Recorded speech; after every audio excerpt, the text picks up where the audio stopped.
Alright, here we go. Memo to the golf gods. If you haven't finalized the fates of today's stars for the new year, could we get you to deliver what the game has lacked for so long?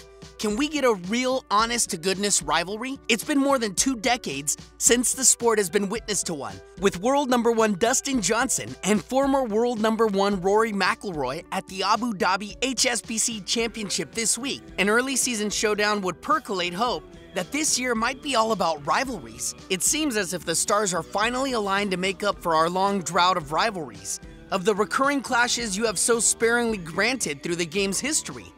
We are blessed in a new era of plenty, with so many young stars blossoming, and with Tiger Woods offering hope he might be poised for a comeback. With Johnson, McIlroy, Jordan Spieth, Jason Day, Justin Thomas, Jon Rahm, Hideki Matsuyama, Brooks, Koepka, and Rickie Fowler among today's dynamic cast. The possibility these titans will time their runs together on the back nine of Sundays in majors excites.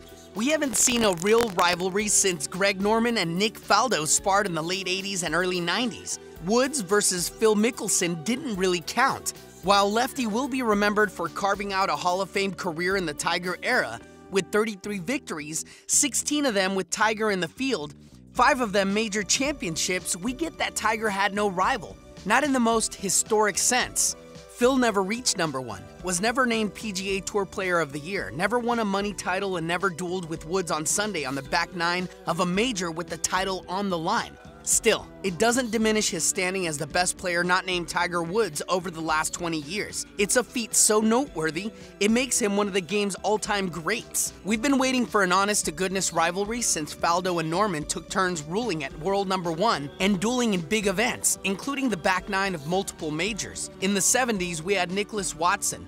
In the 60s, it was Nicholas Palmer. In the 40s and 50s, it was Hogan, Snead, and Nelson in a triumvirate mix. And in the 20s and 30s, we had Hagen and Sarazen. While dominance is the magic ingredient that can break a sport out of its niche, a dynamic rivalry is the next best elixir. Dustin Johnson looks capable of dominating today's game, but there's so much proven major championship talent on his heels. It's hard to imagine him consistently fending off all these challengers, but it's the fending that would captivate us. Johnson versus McIlroy would be a fireworks show. So would Johnson versus Thomas, or Thomas versus Day, or McIlroy versus Rahm, or Fowler versus Koepka, or any of those combinations. Spieth is a wild card that intrigues.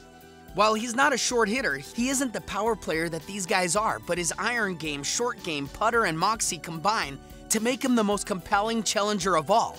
His resolve, resilience, and resourcefulness in the final round of the British Open victory at Royal Birkdale make him the most interesting amalgam of skill since, well, Lee Trevino. Woods versus any of them? Well, if we get that, we promise never to ask for anything more. So if that cosmic calendar up there isn't filled, come on, how about it? How about a year of rivalries to remember?